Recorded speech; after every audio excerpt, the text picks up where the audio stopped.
안녕하세요, 여러분. 즐거운 국어 시간이 돌아왔어요. 요즘 다른 여러 과목에서도 할 게 많다고 들었는데 모두들 힘들죠? 그래도 힘들 텐데 매번 열심히 해서 과제를 수행하는 여러분들을 보면 너무 칭찬해주고 싶어요. 우리 조금만 힘내서 이번 시간도 열심히 해보도록 해요. 출결을 한번 확인해 보도록 할게요. 선생님이 지금 쭉 훑어보니까 1학년 7반 24명 다 온 것 같네요. 효린, 저번에 제출했던 서평과제 걱정하더니 아주 잘했던데요? 앞으로도 그렇게 하면 참 좋을 것 같아요. 준호, 학습 내용 요약과제 꼼꼼히 잘 채워넣었던데요? 그림으로 그려놓은 것도 아주 인상 깊어서 선생님도 그렇게 해봐야겠다라는 생각이 들었어요. 그러면 오늘은 문제 해결의 길잡이 소단원에 들어가 보도록 할 건데요. 먼저 생활 속 생각열기를 같이 살펴보도록 합시다. PPT 화면에 주목해주세요. 선생님이 생활 속 생각열기를 읽을 테니까 여러분들도 눈으로 잘 따라오면서 읽으면 되겠죠? 부끄러워서 아무에게도 말하지 못한 고민이 생겼어. 스스로 해결해보고 싶은 마음에 방법을 찾아보려고 했는데 쉽지가 않았어. 그래서 결국 친한 친구에게 답답한 마음을 털어놓았지. 다음날 친구가 책을 한 권 선물해 주었어. 비슷한 고민을 한 적이 있는데 이 책이 큰 도움이 되었다고 하더라고. 이 책 속에 내 고민을 해결할 수 있는 열쇠가 들어있을까? 여러분도 생활 속 생각열기의 어떤 친구처럼 각자 자신의 고민을 가지고 있었던 적이 있나요? 있다면 그 고민을 책을 통해 해결한 적이 있나요? 자, 선생님이 이렇게 말하는 동안 벌써 각자 머릿속에 자신의 경험이 떠오른 친구도 있겠죠? 혹시 자유롭게 친구들에게 자신의 경험을 말해줄 친구가 있을까요? 네, 현정이. 현정이는 예전에 친구와 싸웠을 때 다시 친구와 좋은 관계를 유지하고 싶었는데 어떻게 하면 친구와의 관계를 다시 회복할 수 있을지가 고민이었대요. 그런데 인간관계를 유지하는 방법에 대한 책을 읽고 도움을 받아서 친구와 화해할 수 있었다고 해요. 네, 유빈이. 유빈이는 올해 초까지 진로를 명확하게 결정하지 못하던 와중에 담임 선생님께서 진로 희망 조사서를 나눠주시면서 작성해 오라고 하셔서 고민이 많이 됐다고 해요. 그런데 진로 탐색에 관한 책으로부터 아니면 진로 적성 검사로부터 진로를 결정하는 데 도움을 받았다고 하네요. 마지막으로 혜림이. 혜림이는 순간적으로 화를 내고 후회하는 경우가 많아서 고민이 됐었다고 해요. 그래서 고쳐야겠다고 생각했는데 앞에 친구들처럼 책으로는 해결할 수 있을 거라고 생각하지 않기도 하고 어떻게 책으로 해결하는지 잘 모르겠다 라고 말해주었어요. 자, 이렇게 현정이, 유빈이, 혜림이가 자신의 경험을 친구들에게 얘기해 주었어요. 모두 발표해줘서 정말 고마워요. 앞서 현정이와 유빈이가 말해준 것처럼 사실 누구나 크고 작은 삶의 문제를 가지고 있죠. 선생님은 요즘 생활비를 너무 많이 써서 어떻게 하면 생활비를 줄일 수 있을까 고민 중이랍니다. 이것을 해결하는 것은 다 읽는 것으로부터 시작해요. 이렇듯 독서는 개인 또는 개인뿐만 아니라 사회가 안고 있는 문제를 발견하고 해결하는 데 도움을 준답니다. 독서를 통해서 우리는 자신이 미처 의식하지 못했던 현상이 문제 상황임을 발견하기도 하고 그러한 상황을 해결하는 데 필요한 지식과 깨달음을 얻기도 해요. 개인적 고민이나 사회적 갈등을 다룬 책을 적극적으로 찾아 읽으면 문제 해결의 실마리를 찾아서 대안을 마련할 수도 있답니다. 하지만 앞서 3명의 친구가 말해준 경험 이외에도 혜림이처럼 고민이 있지만 어떻게 문제를 해결해야 될지 몰라서 해결하지 못했던 친구도 있지 않나요? 아니면 해결을 하기는 했지만 뭔가 찜찜하게 해결을 한 것 같다라고 느끼는 친구도 있지 않나요? 앞서 현정이와 유빈이처럼 고민을 가지고 책을 읽고 그것을 활용해서 문제 해결한 경험이 있는 친구도 있을 거고 아니면 아직까지 그러한 경험이 없는 친구들도 있을 거예요. 모두 다 좋아요. 그렇다면 어떻게 하면 현정이와 유빈이처럼 독서를 통해서 문제 해결을 할 수 있을까요? 일단 글을 읽으면서 필자의 생각이나 주장을 비판하고 이를 보완하거나 대체할 수 있는 창의적인 방안을 발견할 수 있어야 여러 자료에 대한 비판적 독서를 할 수 있게 되고 그렇게 됨으로써 책을 읽는 독자가 자신의 크고 작은 삶의 문제 또는 사회의 문제라면 사회가 안고 있는 문제들에 대한 해결의 실마리를 얻을 수 있을 거예요. 그쵸? 비판적 읽기가 무엇인지, 비판적 읽기를 할 때 어떠한 점들을 고려해야 하는지를 알고 글을 읽어야 글쓴이, 즉 필자의 관점을 파악하고 필자의 관점을 비판적으로 바라보며 평가하고 필자의 관점에 대한 대안을 마련해 볼 수 있을 거예요. 그러다 보면 실제로 자신의 크고 작은 삶의 문제를 해결할 때도 여러 가지 책을 비교하고 분석하면서 읽을 수 있을 거예요. 오늘은 필자의 대안을 마련해보는 활동까지 하게 될 테니 여러분들도 이러한 흐름을 지금은 간략하게 이해해 두도록 합시다. 자, 그렇다면 본격적으로 오늘의 학습에 들어가기 전에 오늘 여러분이 수업이 끝나는 시점에 성취해야 할 학습 목표를 다 같이 읽어보도록 할까요? 시작! 비판적 읽기를 할 때 고려해야 할 점을 말할 수 있다. 필자의 생각에 대한 대안을 찾으며 읽을 수 있다. 네, 잘 읽어주었어요. 자, 첫 번째로 선생님이 이렇게 두 개의 그림을 가지고 왔는데요. 어떤 그림은 비난이라고 할 수 있고 어떤 그림은 비판이라고 할 수 있어요. 두 개의 그림 중 어떤 그림이 비판이고 어떤 그림이 비난인지 말해보도록 할까요?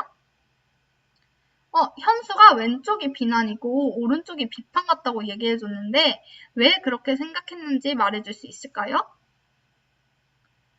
현수가 왼쪽은 친구의 약점을 가지고 나쁘게 얘기하고 있어서 비난이라고 생각했고 오른쪽은 이기주의에 대해서 배척해야 될 사상이라고 말하고 그 근거를 제시해주고 있어서 비판이라고 생각했다고 하네요. 그렇죠. 현수가 아주 잘 말해주었어요. 정리하자면 비난은 남의 잘못이나 결점을 책잡아서 나쁘게 말하는 것이고 비판은 현상이나 사물의 옳고 그름을 판단하여 밝히거나 잘못된 점을 지적하는 것이에요. 그리고 이러한 비판은 주장과 그것을 뒷받침하는 근거가 존재한다는 점에서 비난과 차이가 있답니다. 그렇다면 비판적 읽기는 무엇인지 알아볼까요? 모르겠다는 친구도 있고 대답해준 친구도 있는데 그럼 선생님과 같이 알아보도록 합시다. 우리가 방금 배운 비판의 개념을 생각해 본다면 좀 이해하기 쉬울 것 같아요. 우리가 방금 배운 비판의 개념을 생각해 본다면 비판적 읽기란 현상이나 사물의 옳고 그름을 판단하여 밝히거나 잘못된 점을 지적하며 읽는 것이라고 생각해 볼 수 있겠죠?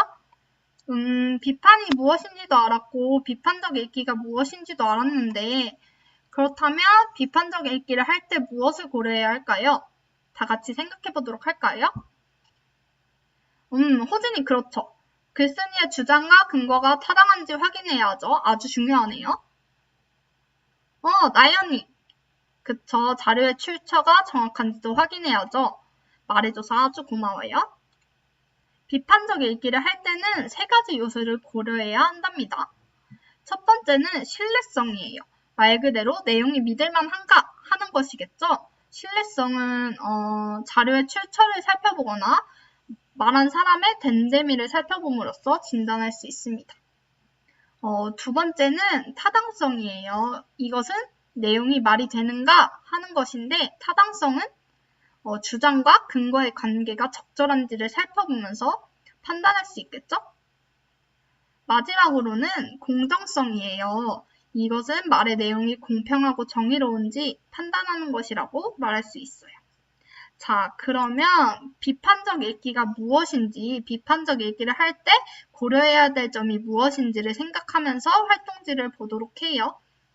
선생님이 저번 시간에 수업 끝나기 바로 전에 다음 시간에는 미래인 교과서 제재가 아닌 다른 제재 글 본문을 나눠주면서 꼭 읽어오고 가지고 오라고 당부했던 글이 있어요. 그것을 읽어오고 가지고 왔나요? 네, 맞아요. 청소년 노동에 관한 글이었죠. 그 글을 잘 읽은 친구들이라면 각각의 기준이 나누어져 있는 것을 봤을 거예요. 여러분들 모두 수업 전에 국어학습 도우미에게서 자리 배치표대로 모든 별로 앉아있으라고 했던 걸 잘 공지 받았나 보네요. 지금부터는 지금 앉아있는 그 4명이 한 조가 돼서 이 글에서 필자의 관점에 대한 대안을 생각해보는 활동을 할 거예요. 필자의 관점을 파악하고 필자의 관점을 비판하고 대안을 만들어야겠죠? 모든 별로 다시 찬찬히 필자의 관점에 대한 대안을 찾으면서 읽어보고 활동지에 있는 과제를 협동해서 풀어보도록 합시다. 20분 시간을 줄 테니까 모든 별로 활동을 해보고 발표하고 수업을 마치도록 할 테니 활동해 봅시다. 자, 주어진 20분이 다 지났어요. 조금 더 시간이 혹시 필요하다 하는 조 있을까요? 더 시간이 필요하다는 조도 있고, 조도 없고, 그럼 다 한 거라고 알아도 될까요? 네, 그럼 발표를 한번 시작해 보도록 할게요. 2, 3, 4, 5조 발표 너무 잘 들었고, 너무 잘해 주었어요. 이제 1조, 6조 마저 발표해 볼까요? 네, 1조가 먼저 발표를 한다고 하네요. 1조 그럼 발표 시작해 보도록 할게요. 저희는 청소년 노동의 증가는 소수의 문제가 아닌 교육 사다리의 붕괴, 노동 세계의 변화 등 여러 현상의 문제라고 말하고 있다라고 필자의 관점을 분석했고요. 실제로 일을 해도 좀처럼 경제적 상황을 개선하기 어려운 현상과 불안한 노동의 확산 현상은 가족 구성원들이 모두벌이에 나서지 않으면 안 되는 상황을 만들어요. 그런 점에서 여러 현상들의 문제가 맞다고 생각해요. 그래서 이렇게 필자의 관점을 비판했어요. 그리고 저희 조가 대안을 마련한 거는 경제적 상황을 개선해 줄 수 있는 여러 제도를 강화하고 안정화된 노동을 확산시킬 수 있는 방안을 마련하는 정부의 노력이 필요하다고 생각했습니다. 자, 1조가 발표한 내용을 토대로 선생님이 나누어 주었던 본문을 같이 보면서 얘기를 나누어 볼게요. 채연이가 필자의 관점을 비판해서 노동세계의 변화로 인해서 모두벌이를 나서지 않으면 안 되는 상황이 발생한다는 것을 예로 들어서 말해주었고, 네, 그쵸. 옳다고 말해주었죠. 그리고 그에 대한 대안을 마련해 주었지요. 네, 잘했어요. 여기서 아까 배운 비판적 읽기를 할 때 고려해야 될 점 3가지 요소가 잘 지켜지고 있는지를 생각해 봅시다. 3가지 요소가 모두 잘 지켜지고 있는 것 같나요? 네, 지금 곳곳에 정답이 들려오고 있는데요. 아주 훌륭해요.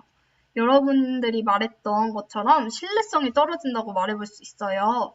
왜냐하면 노동세계의 변화가 큰 요인이라고 하였는데 큰 요인이라는 믿을 만한 근거가 제시되어 있지 않았기 때문이에요.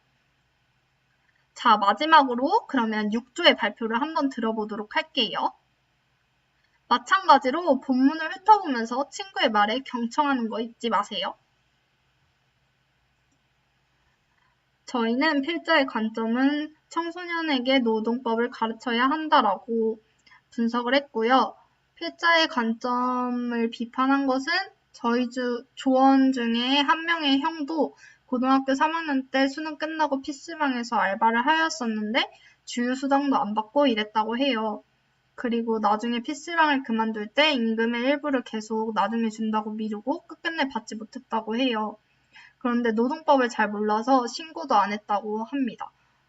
이러한 경험을 비추어 보았을 때 최저시급이나 사업주의 근로계약서 작성 교부 의무, 아니면 쉬는 시간, 아니면 주휴수당 등의 노동법을 아는 것은 중요하다고 생각을 해서 가르쳐야 하는 것이 맞다고 저희는 생각을 했어요.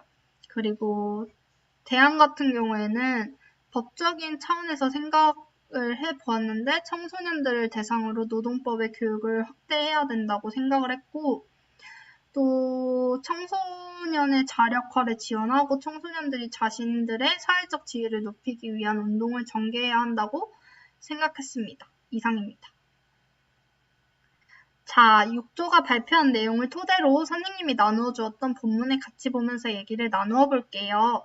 지은이가 조원의 가족 중 한 명이 실제로 노동법을 잘 몰라서 있었던 일을 예시로 들어서 필자의 관점이 맞다고 생각한다고 말해주었죠. 대안으로 청소년들이 사회적 주체로서 힘을 갖도록 지원이 필요하다는 대안이 선생님은 참 잘했다고 생각해요. 너무 잘했어요. 근데 6조의 내용을 예시로 선생님이 조금 더 욕심을 부려보자면 다른 조도 마찬가지예요. 법적인 차원에 초점을 두기보다 청소년 개인이 할 수 있는 대안 마련에 초점을 둘 수도 있겠죠? 그렇다면 6조의 내용을 토대로 얘기하면 애들에게 노동법을 가르쳐야 한다보다는 청소년들이 직접 노동법과 관련된 책, 블로그 등 여러 가지 책이나 글을 읽으며 비교하고 분석해 볼 수 있어야 한다가 대안이 될 수도 있겠죠. 6조 조원의 가족 중 한 명이 이러한 상황에 처해 있었다면 독서를 통해서 문제 해결을 하는 데 필요한 지식과 깨달음을 얻을 수 있었겠죠. 선생님이 모든 별로 협동학습을 하기 전에 다음과 같은 활동 안내를 PPT에 보여주었었죠. 여기에 나와 있지는 않지만 이런 활동 전에 우리는 여러 가지 지식들을 배웠었죠. 무엇을 배웠었죠? 네, 2개의 그림을 주고 어떤 쪽이 비난이고 어떤 쪽이 비판인지 말해보아라 라고 해서 비난과 비판의 개념이 무엇인지, 비난과 비판의 차이점은 무엇인지, 그래서 비난의 개념을 정복해서 비판적 읽기의 의미도 알아봤었고, 그래서 비판적 읽기를 할 때 고려해야 할 3가지 요소들도 확인해봤었고, 그 다음 이런 활동들을 앞에 PPT에 보이는 활동들을 했었죠. 머릿속에 이번 차시의 수업들이 어떤 과정에 따라서 했는지 선생님이 말하는 동안 하나둘씩 머릿속에서 생각들이 쑥쑥 지나쳤을 거라고 생각을 해요. 맞나요? 자, 그렇다면 아까 선생님이 본격적으로 오늘의 학습에 들어가기 전에 오늘 여러분이 수업이 끝나는 시점에 성취해야 할 것들이 있다고 했었죠? 혹시 무엇인지 기억나는 친구가 있을까요? 네, 소정이. 그렇죠. 오늘의 학습 목표였죠. 학습 목표가 그럼 무엇인지 말해볼 수 있는 친구가 있을까요? 네, 민우, 지금 예지, 여러 지금 친구들이 얘기해 주었는데요. 비판적 읽기를 해야 할 때 고려할 점을? 네, 그쵸. 비판적 읽기를 할 때 고려해야 할 점을 말할 수 있다. 맞아요. 그리고, 네, 맞아요. 필자의 생각에 대한 대안을 찾으며 읽을 수 있다. 였습니다. 그렇다면 각자 2분의 시간을 줄 테니 각자 활동지 마지막에 빈칸을 채워보도록 합시다. 다 채웠나요?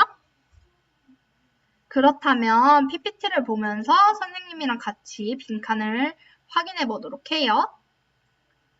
땡땡은 옳고 그름을 판단하여 밝히거나 잘못된 점을 지적하는 것이다. 무엇이죠? 네, 그렇죠. 비판이죠. 비난과 그러면 차이점을 가지고 있었는데 무슨 차이점을 가지고 있는 거죠? 그렇죠. 주장과 근거를 가지고 있다는 점이죠. 그렇다면 그 다음 문제로 3번 문제로 가보면 학습 목표와도 직접적으로 연관이 되는 것이 어떤. 그리고 또 빨간 글씨로 선생님이 PPT에서 강조해서 설명했던 것인데 비판적 읽기를 할 때 고려해야 할 점 3가지가 뭐였죠? 네, 그쵸. 믿을만한가. 그게 뭐였죠? 네, 신뢰성. 그리고 내용이 말이 되는가. 그쵸. 타당성. 그리고 말의 내용이 공평하고 정의로운가. 네, 공정성. 이렇게 3가지였죠. 아주 훌륭해요.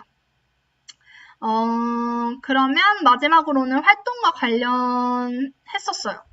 필자의 생각에 대한 대안을 마련하려면 어떤 일련의 과정을 거쳐야 했었죠? 그쵸? 먼저 필자의 관점을 파악하고 필자의 관점을 평가하는 것이었죠. 자, 이렇게 오늘의 수업을 전체적으로 한번 점검해보는 시간을 가졌어요. 다음 3차 시는 자신이 가지고 있는 크고 작은 삶의 문제를 찾아보고 그것을 해결하는 독서 계획을 짜는 시간을 가져보려고 해요. 따로 학습 과제는 제시하지 않으려고 해요. 그 대신 다음 시간에는 도서관 수업이니까 활동지를 작성하기 위해서 연필과 지우개 그리고 볼펜과 같은 필기구를 챙겨서 늦지 않게 꼭 도서관으로 올라와서 앉아있도록 합시다. 여러분이 작성했던 활동지는 선생님이 지금 바로 가지고 갈 수 있도록 앞에 다 모아주고 다 같이 인사하고 수업 마무리하는 걸로 하겠습니다. 감사합니다.